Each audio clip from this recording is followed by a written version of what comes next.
Assalamualaikum warahmatullahi wabarakatuh. Alhamdulillahirrabbilalamin. Salatu wassalamu ala asrafil anbiya'i wal mursalin Nabiyina Muhammadin wa ala alihi wa ashabi ajmain, amma ba'du. Hadirin pemirsa On Mic Kementerian Agama yang kami muliakan, Alhamdulillah, mari kita panjatkan syukur kehadirat Allah Subhanahu wa Ta'ala. Karena berkat nikmat dan rahmat Allah lah kita masih bisa menjalankan aktivitas kita, bisa menjalankan ibadah kita, bisa menjalankan semua kegiatan-kegiatan yang kita lakukan. Mudah-mudahan Allah Subhanahu wa Ta'ala tetap memberikan kesehatan kepada kita, sehingga kita bisa menuntaskan semua aktivitas, semua kewajiban, semua tanggung jawab yang kita lakukan. Pemirsa rahimakumullah, semua ibadah yang kita lakukan adalah ibadah itu didesain oleh Allah untuk menjadikan kita menjadi manusia yang mempunyai kesolehan pribadi dan kesolehan sosial. Apapun ibadah itu, sholat kita misalnya, sholat itu adalah ibadah yang diawali dengan takbiratul ihram dan diakhiri dengan salam. Takbiratul ihram itu artinya takbir yang mengharamkan manusia berhubungan dengan yang selain Allah,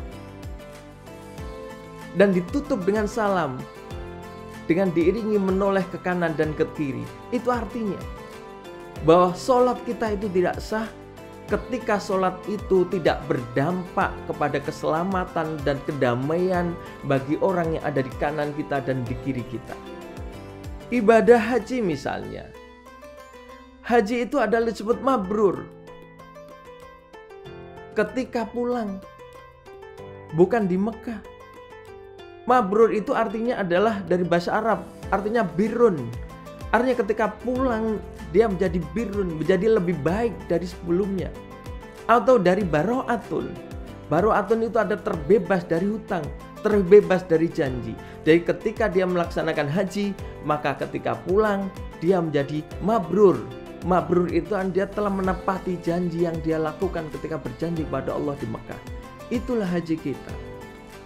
Ibadah zakat kita misalnya, zakat itu adalah ibadah yang kita keluarkan apa yang kita miliki sedikit untuk orang lain. Yang di situ sesungguhnya tumbuh kesadaran, menumbuhkan kesadaran kita bahwa sesungguhnya tidak ada orang yang sukses tanpa campur tangan orang lain. Tidak ada orang yang sukses tanpa keterlibatan orang lain. Maka kita harus mampu menyisihkan hasil yang kita miliki untuk orang lain, untuk Allah, untuk jihad, untuk masjid, untuk wakaf dan lain sebagainya.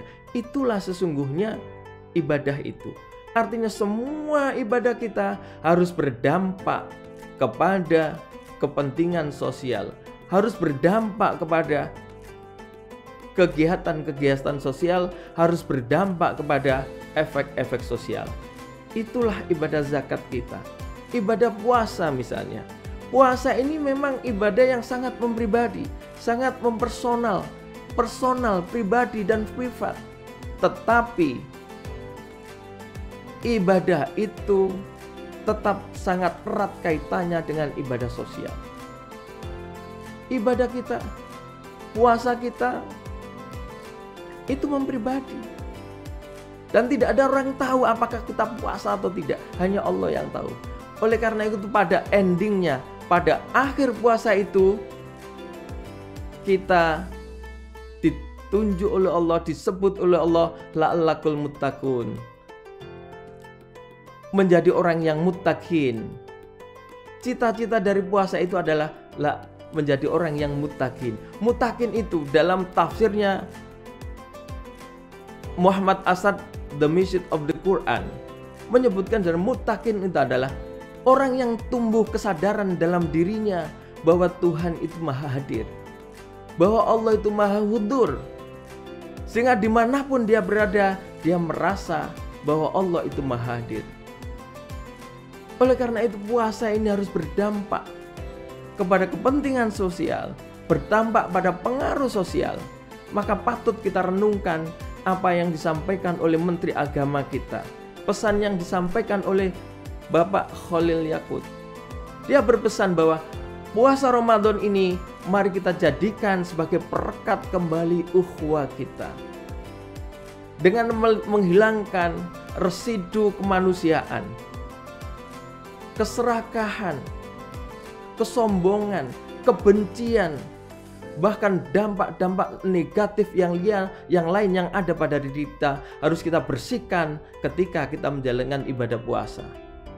Oleh karena itu mudah-mudahan puasa kita diterima oleh Allah sehingga menjadi berdampak pada diri kita untuk menjadi pribadi yang soleh secara personal dan soleh secara sosial.